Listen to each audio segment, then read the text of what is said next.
मैं एक professional athlete के रूप में ये $1 करोड़ वाली जॉब करने जा रहा हूँ और मैं आपको बता दूँ कि कितना फर्क होता है एक एस्ट्रोनॉट बनकर हर साल $2 लाख कमाने में। ये पागलपन है। डायनासोर की हड्डियाँ ढूंढकर हर साल $1 लाख कमाने में। Oh my God. और भी कई जॉब्स के बीच और मैं शुरुआत करूंगा सबसे कम इनकम वाली जॉब से, गोल्ड पैनिंग, जिसके जरिए हम एक साल में $1 कमाएंगे। लेकिन हम करोड़पति बनेंगे शायद तुम्हारे सपनों में। बेसिकली गोल्ड पैनर्स इस मैकेनिज्म में मिट्टी डालते हैं, फिर इसमें पानी डालकर थोड़ा हिलाने के बाद सारा सोना फिल्टर होकर नीचे जमा हो जाता है। लेकिन ये इतना भी आसान नहीं है, क्योंकि 5 घंटों की मेहनत के बाद मैं बिल्कुल भी अमीर नहीं बन पाया। ओह बॉयज, मुझे सोना मिला। इसकी क्या कीमत होगी? करीब 2 सेंट्स। यही तो मैं कह रहा था। इसे 1 साल तक करने के बाद भी आप $1 ही कमाएंगे। लेकिन लकीली हम ऐसी नौकरियां करने जा रहे हैं जिसमें हम 1 साल में $10 मिलियन तक कमा पाएंगे। चलिए देखते हैं ऐसी नौकरी करना कैसा लगता है जिसमें हर साल $1 लाख मिलता हो। म्यूजियम के लिए डायनासोर की हड्डियां ढूंढना। और हाँ, ये नकली हैं क्योंकि ये सभी मर चुके हैं। तो ये उन गड्ढों में से एक है। क्या ये सच में डायनासोर की हड्डियां हैं? बिल्कुल, मैं यहाँ 17 सच में? सालों से हूँ। ये अब तक की सबसे बड़ी हड्डी है जिस पर मैंने काम किया है। ये रही आपकी थाई बोन यहाँ पर, जो करीब 4 फीट लंबी है। तुलना के लिए ये रहा वो डायनासोर और ये रहे 6 काल जो एक के ऊपर एक खड़े हैं। और मेरी लंबाई 6 फुट 5 है। ये मेरी जैक हैमर्स है, बड़े काम के। तुम कर सकते उसे हो। बिल्कुल पता नहीं वो क्या कर रहा है। इसे कोई हे, आइडिया जिमी। नहीं है। आपको ये सुनकर अजीब लगेगा, लेकिन हम इस काम में बहुत बुरे हैं।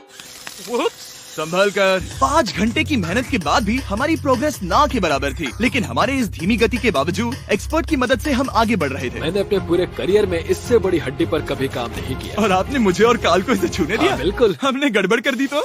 जोश, इसका वजन कितना होगा? करीब करीब 90 से 110 किलो। हाँ। नोलन की मॉम इससे 10 गुना ज्यादा भारी ऐसा है। कुछ नहीं है। अब क्योंकि ये हड्डी इतनी प्राचीन है, हमें इसे उठाने से पहले पीओपी से ढकना होगा, वरना इसके 2 टुकड़े भी हो सकते हैं। उम्मीद है उठाते वक्त ये टूटे नहीं। 1 2 3 दम लगा के। बहुत अच्छे। आज पहली बार इंसानों ने इस हड्डी को उठाया है, वो भी कुछ यूट्यूबर्स ने। यकीन नहीं होता। टेबल के ऊपर रखो। तैयार? 1 2 बहुत अच्छे। हाथ संभाल कर काल। और मानो या ना मानो, ये डायनासोर की हड्डी वाकई में एक म्यूजियम में रखी गई। लेकिन क्योंकि म्यूजियम्स बोरिंग होते हैं, आइए नासा में एस्ट्रोनॉट ट्रेनिंग की $2 लाख वाली नौकरी करते हैं। और मेरा पहला मिशन था उनके ऑफिशियल लूनर रोवर को चलाना सीखना। एक दिन ये रोवर चांद पर होगी, है ना? हाँ, हम चांद पर घूमने के लिए इसी का इस्तेमाल करेंगे। ये लोग मुझे ये चलाने क्यों दे रहे हैं? दरवाजे खोल दो। इसे कैसे चलाते हैं? इस डंडे को आगे धकेलो। अभी? हाँ, धकेलो। जिमी, हमें मारना मत। मुझे डर लग रहा है। आते रहो। ओह, ये तो कमाल अब का उसे घुमाओ। है। दाईं ओर? कहीं भी घुमाओ, मुझे फर्क नहीं पड़ता। ओह माय गॉड, यहाँ गाड़ियाँ हैं। क्या इस सड़क पर चला सकते हैं? यहाँ तो चला ही सकते हैं। ओह, बहुत मजा आ रहा है। तुम टेढ़ा क्यों चला रहे हो? मुझे नहीं पता इसे सीधा कैसे किया जाता है। हालांकि मैं इसे ऐसे चला रहा था जैसे मैंने पी रखी हो। मैं सबको नासा के लूनर ट्रेनिंग यार्ड तक पहुंचा पाया, जहां इसकी असली परीक्षा होगी। ओह, हम ऑफ रोड जा रहे हैं।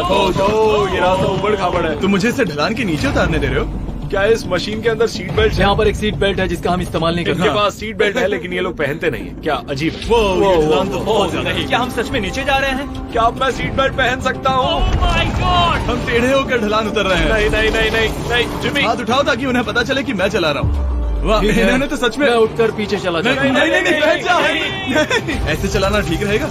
मुझे पकड़ो कार्ल, पकड़ो मुझे। लेनिन, तुम चांद पर सर्वाइव नहीं कर पाओगे। हाँ, शायद मैं कर पाऊंगा। और उसके बाद नासा ने मुझे अपनी विशाल स्पेस फैसिलिटी दिखाई। यकीन नहीं होता, ये पृथ्वी का दूसरा सबसे बड़ा पूल है। ऐसा लग रहा था मानो वो हम पर फ्लेक्स कर रहे हो, खासकर जब उन्होंने अपना स्पेस सूट दिखाया। स्पेस सूट को पहनने के बाद ही तुम एक एस्ट्रोनॉट बन जाते हो। लेकिन इसमें भी एक दिक्कत थी। स्पेस वॉक करने के लिए क्या आपको डायपर पहनना पड़ता है? तुम इस सूट में 12 घंटे तक रहते हो। वाओ, इसे पकड़ो। तो ये सचमुच एक एडल्ट डायपर है। तो जरा संभल कर। हाँ। ये स्पेस आर्टिफैक्ट है। ये कई बार मिशंस में इस्तेमाल हुआ है। यानी असली एस्ट्रोनॉट्स ने इसे पहना है? हाँ। और उन्होंने इसमें सुसु भी किया था। क्या आपने इसमें सुसु किया है? मैंने नहीं, इसमें नहीं। ठीक है।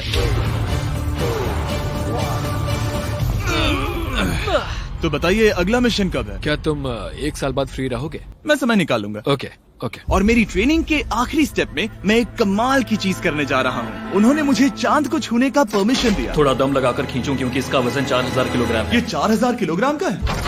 जोर से खींचो। वाह, ये कमाल का। पूरी दुनिया में इससे बड़ा मून रॉक कलेक्शन कहीं भी नहीं है। यकीन नहीं होता वो हमें ये करने दे रहा है। तुम जानते हो ना, हम बस एक यूट्यूब चैनल है।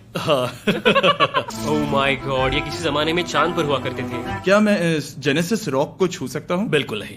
कल हमने एक डायनासोर का फॉसिल खोजा था, इसलिए मैं इसमें एक्सपर्ट हूँ। Okay. क्या आप छू सकता हूँ? नहीं। मैंने कोशिश की। यहाँ मौजूद ये मटेरियल असल में चांद की मिट्टी है। Oh my God. तुम इस वक्त वास्तव में चांद को छू रहे हो। ओह, ये तो कमाल है। तो इस ट्यूब में चांद की मिट्टी रखी गई है और इसे अब तक खोला नहीं गया है। और अगर ये सच है तो हो सकता है उसमें एक एलियन भी हो। हाँ वो पहला होगा चांद पर। कहाँ से? मैंने कहा मुंह से। और ये जानने के बाद कि एलियन सच में होते हैं, हम अपनी अगली नौकरी के लिए स्ट्रेटोस्फीयर की ओर गए, जहाँ कार्ल और नोलन ने प्लेन उड़ाया। मैंने पहले कभी प्लेन नहीं उड़ाया। हमें पता नहीं हम क्या कर रहे हैं। फ्लाइट ट्रेनिंग के पहले दिन पर आपका स्वागत है। मैं मजाक नहीं कर रहा। बॉयज को एक असली प्लेन उड़ाने के पहले बस एक बार इस फ्लाइट सिमुलेटर में प्लेन को लैंड करवाना होगा। तो ये रहा हमारा थ्रोटल। पीछे खींचने पर प्लेन धीमा हो जाएगा। Oh my God. और लगातार एक के बाद एक ओह गॉड। नोलन की क्रैश लैंडिंग के बाद तुमने प्लेन को क्रैश कर दिया। उसने सक्सेसफुली लैंडिंग कर ही ली, जिसके बाद पता नहीं क्यों उसे इस प्लेन को चलाने के लिए चाबियां दी गई। यो मुझे डर लग रहा है। अगर तुम ये नहीं कर सकते नोलन तो प्लीज भगवान के लिए इन्हें बता देना। ओह माय गॉड, मैं एक प्लेन उड़ाने वाला हूँ। Oh my God. ठीक है, क्या तुम तैयार हो? मैं तो बचपन से ही तैयार हूँ। Full throttle, approaching 60। थोड़ी डगमगाहट है लेकिन अब लीवर को पीछे खींचे। हम टेक ऑफ कर रहे हैं। बहुत अच्छे। ओह माय गॉड, तुम्हारी जिंदगी मेरे हाथों में है। वो सच में इस पूरे प्लेन को अकेला उड़ा रहा है। हाँ, मैंने तो छुआ भी नहीं है। टर्बुलेंस की वजह से कभी क्रैश नहीं होता है ना? दरअसल अब देखो, मैं दाएं मुड़ने वाला हूँ। नहीं। दाएं मुड़ा। ओह माय संभल गॉड, कर। प्लेन टेढ़ा हो गया। यकीन नहीं होता मैं इस चीज को कंट्रोल कर रहा हूँ। देखो मेरा जादू। रुको। ओह नहीं, ये क्या? बेवकूफ, मैं तुम्हारी जान ले लूंगा। अब हम उस तरफ जाएंगे और फिर तुम प्लेन को लैंड करो। ओह माय गॉड, मैं भूल गया। हाँ, अक्सर लोगों को यही सब याद रखने में दिक्कत होती है। ठीक है, हम नीचे जा रहे हैं। मुझे डर है तुम कहीं हमें ऊपर ना पहुंचा दो। सिमुलेटर पे हर बार प्लेन मेरे से यहीं पर क्रैश होता है। ओह गॉश, हम यहीं लैंड करेंगे, इस रनवे के ऊपर। Oh my God. आराम से। हम कुछ ज्यादा ही नीचे है नहीं? इसकी नाक को बिल्कुल बीचों बीच रखना। Oh my God. आराम से अपना हाथ थ्रॉटल पर रखो। लेवल पीछे खींचने से पहले थोड़ा इंतजार करना, लंबी सांस लो। बहुत अच्छे। हमने लैंड कर दिया। तुमने कर दिखाया। मैंने प्लेन लैंड किया। Oh my God. इसने कहा मैं नहीं कर पाऊंगा, लेकिन हम जिंदा हैं। तुमने मुझे नहीं मारा। मैं हैरान हो गया जब मुझे पता चला कि आप हर साल 10 लाख डॉलर कमा सकते हैं हैंड मॉडलिंग में, लेकिन सिर्फ तभी जब आप दुनिया के सबसे महंगे हैंड मॉडल्स में से एक हो। ये लोगों को अपने हाथों की तस्वीरें लेने की परमिशन देकर एक डॉक्टर की सैलरी से 5 गुना ज्यादा कमा लेती है। और इनका रेज्यूमे कमाल का है। इन्होंने लगभग हर जाने माने ब्रांड के लिए हैंड मॉडलिंग की है। इन्होंने अपने हाथों के लिए 10-10 लाख डॉलर का इंश्योरेंस भी कराया है। मैं आपको काम करते हुए देखना चाहता हूँ। सबसे पहले इन्होंने हमारे हाथों की जाँच मुझे की। पता नहीं था कि आज वो दिन होगा जब मुझे नई इनसिक्योरिटीज मिलेंगी। ओके, तो सबसे पहले तुम्हें अपने नाखून साफ करने होंगे। Of course. सही कहा। मतलब मेरे तो बेकार ही हैं। ये लो। देखो काल की तुलना में यहाँ कितने ज्यादा बाल क्या है। मैं इससे पैसे बना सकता हूँ? कार के हाथों का टेक्सचर तुम दोनों से थोड़ा ज्यादा अच्छा है। तुम समझे ना? मुझे बदल सकती हो? देखो, मैं कोई चमत्कार तो नहीं कर सकती, लेकिन जरा तुम अपने हाथ दिखाना जिमी। तुम्हारे हाथ सुंदर है, ये अजीब बात है। तुम्हारे हाथ इतने चमक क्यों रहे हैं? मुझे नहीं पता। क्या मेरी उंगलियों का स्ट्रक्चर अच्छा है? हाँ, बनावट अच्छी है, लेकिन नाखूनों के बीच गंदगी है, स्किन ड्राई है, लेकिन वो सब ठीक हो सकता है। हमारे हाथों पर अभी काफी काम करना था, तो हमने उन्हें शूट के लिए तैयार किया, जो कि मेरे और काल के लिए आसान था, लेकिन लेजर के लिए इतना नहीं। ओह नहीं। तुम इतने बालों के साथ एक कारपेट बना सकते हो। इन बालों ने मेरा पूरी जिंदगी साथ दिया, लेकिन अगर 10 लाख डॉलर कमाने हैं तो ये करना ही होगा। और अब जब मेरे हाथ घिनौने नहीं दिख रहे, हमने एक असली मैगजीन के लिए मॉडलिंग की, और ये तस्वीरें पूरे अमेरिका भर के बिलबोर्ड्स पर दिखाई जाएंगी इन वॉचेस को प्रमोट करने के लिए। मुझे डर लग रहा है। हाँ, लेकिन कोई टेंशन नहीं। ठीक है, मतलब घड़ी तो अच्छी लग रही है। मुझे पहले लगा कि ये आसान होगा, लेकिन हम इस काम में बहुत ज्यादा बुरे थे। ऐसा लग रहा है जैसे ये वॉच एक सांप ने पहनी है। ये तो बहुत मुश्किल है। क्या मैं देख सकता हूँ कि आप ये कैसे करती हैं? ओह, यकीन नहीं होता। प्रोडक्ट भी अच्छा लग रहा है क्योंकि आपका हाथ नहीं हिल रहा, लेकिन हैंड मॉडल बनने का मतलब सिर्फ अच्छी वॉचेस पहनना नहीं होता। कभी कभी आपको अजीब चीजें पकड़नी पड़ती हैं। तुम डर क्यों रहे हो? क्योंकि मैंने देखा कि उस आदमी के हाथ में एक सांप है। आराम से काल, आराम से। अपने दूसरे हाथ को यहाँ लो और इसका सर पकड़ो। हाँ हाँ, बिल्कुल बिल्कुल। मैं इन सब के बीच एक और चीज रखना चाहूंगा, इमॉर्टल्स ऑफ एवियम, इस वीडियो के स्पॉन्सर। इसे यहाँ पकड़ो। ठीक है, परफेक्ट। अब ये मॉडल कर रहा है एक वॉच, एक सांप और ये गेम। जरा देखो तो कितना कूल है। इमॉर्टल्स ऑफ एवियम एक फर्स्ट पर्सन मैजिक शूटर है, जहाँ आपके प्लेयर का नाम जैक है, जो एक बैटल मेज है जो दुनिया को बचा रहा है। क्या वो मुझे बचाएगा? मैं चाहता हूँ कि तुम इस गेम के एक्सबॉक्स वर्जन को मॉडल करो, एक स्कॉर्पियन के साथ। ऐसा मत करो ब्रो।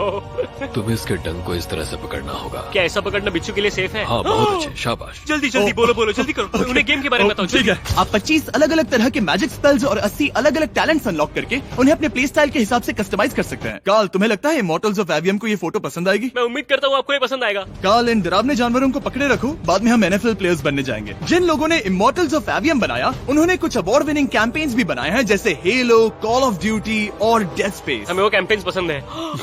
ओह, ये हिल रहा है। सबसे कूल बात ये है कि उस गेम में मैं एक बॉस के रूप में हूँ और मुझे हराने पर आपको बाकी बॉसेस के मुकाबले सबसे ज्यादा गोल्ड मिलेगा। घबराओ मत, मैं हूँ तुम्हारे साथ। इमॉर्टल्स ऑफ एवियम का फ्री ट्रायल Xbox और PS5 दोनों पर अवेलेबल है और Steam पर उसका फ्री डेमो भी मिलेगा। फोटो ले लो जल्दी। वो मेरे हाथ के नीचे है। हम इस काम में इतने बुरे थे कि हमने इसे प्रोफेशनल हैंड मॉडल को सौंपा ताकि हमारे स्पॉन्सर्स गुस्सा ना हो। इमॉर्टल्स ऑफ एवियम खेलने के लिए डिस्क्रिप्शन में दिए हुए लिंक पर क्लिक करें। मैं इस काम से रिटायर हो रहा हूँ और हालांकि हमारे फोटोज अच्छे नहीं थे, उन्हें देश भर के बिलबोर्ड्स पर दिखाया गया और अब वक्त आ गया है वो काम करने का जिसे करके हम एक साल में $1 करोड़ कमा सकते हैं। सही समझे, मैं NFL की एक प्रोफेशनल टीम ज्वाइन करने वाला हूँ। ये सच में मेरा एक सपना था। और अगर आपको ये फेक लग रहा है तो ये मैं हूँ जो $10 मिलियन के लिए बकेनियर्स के साथ एक असली कॉन्ट्रैक्ट साइन कर रहा हूँ। इसमें लिखा है कि हम शायद पैसे नहीं देंगे, लेकिन कम से कम अमाउंट तो सही है। नहीं, बस अमाउंट पर फोकस करो। अब ये ऑफिशियल है। कांग्रेचुलेशन। तो अगले 48 घंटों के लिए मैं एक ऑफिशियल प्लेयर हाँ, हूँ। तुम एक ऑफिशियल प्लेयर हो। वादा करता हूँ आप निराश नहीं होंगे। मैं वादा करता हूँ आप निराश होंगे। इस कॉन्ट्रैक्ट के चलते मैं 60,000 फैंस के सामने अपनी टीम के साथ मैदान में उतरूंगा। पहला पड़ाव है वेट ट्रेनिंग। ये ज्यादा ही हल्का है, इसे थोड़ा बढ़ाना कर सकते हैं। मुझे नहीं लगता आराम कि मुझे $1 करोड़ देने वाले हैं। मेहनत करते रहो। क्या तुम मोटिवेशन ना बनोगे या फिर एक लूजर? ये लोग एक NFL प्लेयर के ऊपर बहुत ज्यादा बिल्कुल चिल्लाते सही हैं। कहा। इसे वहाँ सेट करो जहाँ तुम्हारी टीम का सबसे ताकतवर प्लेयर सेट करता है। पता नहीं मैं एक भी कर पाऊंगा या नहीं। वो ऐसे 12 रेप्स करता है, हाँ। नामुमकिन। वो कोई आम इंसान नहीं है। मैं उससे पंगा नहीं लेना चाहूंगा।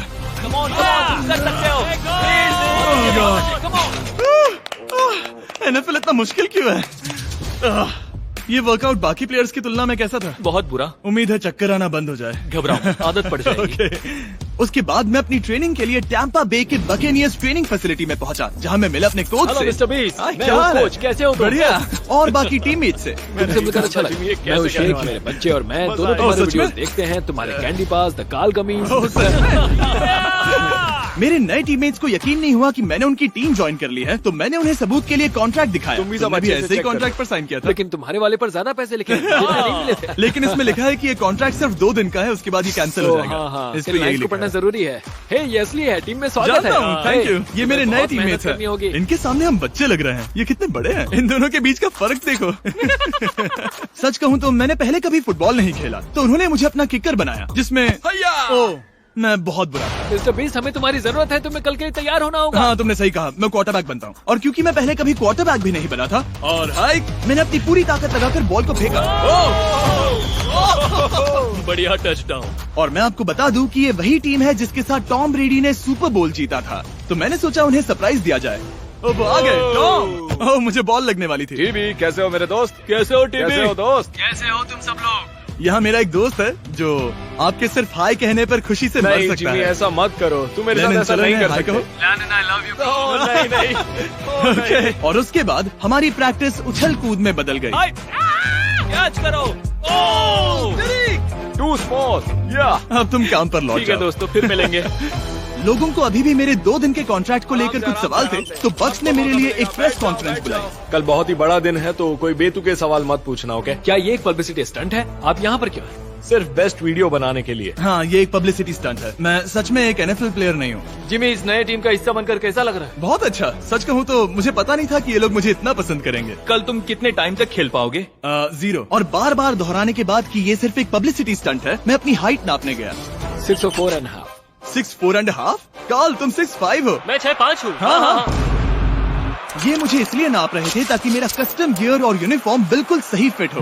ये सच में बहुत ही अच्छा लग रहा है। सही कहा। और यूनिफॉर्म बनवाने के बाद ऑफिशियल गेम डे आ ही गया। मुझे अब भी नहीं पता कि वो मुझे ऐसा क्यों करने दे रहे हैं, बट हे, थैंक्स बक्स। तुम हैरान हो कि उन्होंने मुझे टीम में ले लिया? ये मेरा साइन किया गया पहला फुटबॉल है। जिमी अभी किसी भी वक्त बाहर आता ही होगा। तुम 100 पॉइंट से लीड करोगे तो शायद मुझे खेलने मिलेगा। मुझ पर एहसान करो और स्कोर बोर्ड तोड़ दो। जैसा तुम कहो। ये उसका पहला गेम है और शायद उसका आखिरी भी। आपकी हड्डियां टूट जाएंगी। ये सब कैसे हो गया? ये तो सपने जैसा है। ये कितना कमाल है। और क्योंकि ये मेरी जिंदगी का सबसे पहला और आखिरी NFL गेम है, टीम ने मुझे एंट्री पर सबसे आगे रहने दिया। Let's go boys.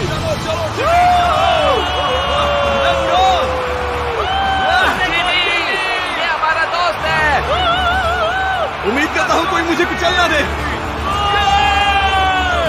तुम्हारी जिंदगी का सबसे बेस्ट दिन है। मेरी जिंदगी का सबसे अच्छा दिन है ये जिमी, आई लव यू। ये हमसे आगे निकल रहे हैं। जिमी एक NFL प्लेयर है। क्या हाल है? मैं तुम्हें निराश नहीं करूंगा। हो सकता है मुझे खेलने का मौका ना मिले। I love America. बड़ा प्लेन है। अमेरिका। चलो फुटबॉल खेलते हैं। मुझे एक ऑफिशियल NFL प्लेयर बनाने के लिए मैं बकेनियर्स का शुक्रगुजार हूँ। और अच्छा हुआ कि उन्होंने मुझे खेलने नहीं दिया, क्योंकि अगर वो मुझे टैकल करते तो मेरा मरना तो तय था। मुझे लगा सब खत्म हो गया है, लेकिन फिर फैल्कन्स ने ये ट्वीट किया, मिस्टर बीस्ट के नेक्स्ट चैलेंज के लिए गोल मारो और गेम जीतो। तो बदला लेने के लिए मैंने उनका स्टेडियम उड़ा दिया।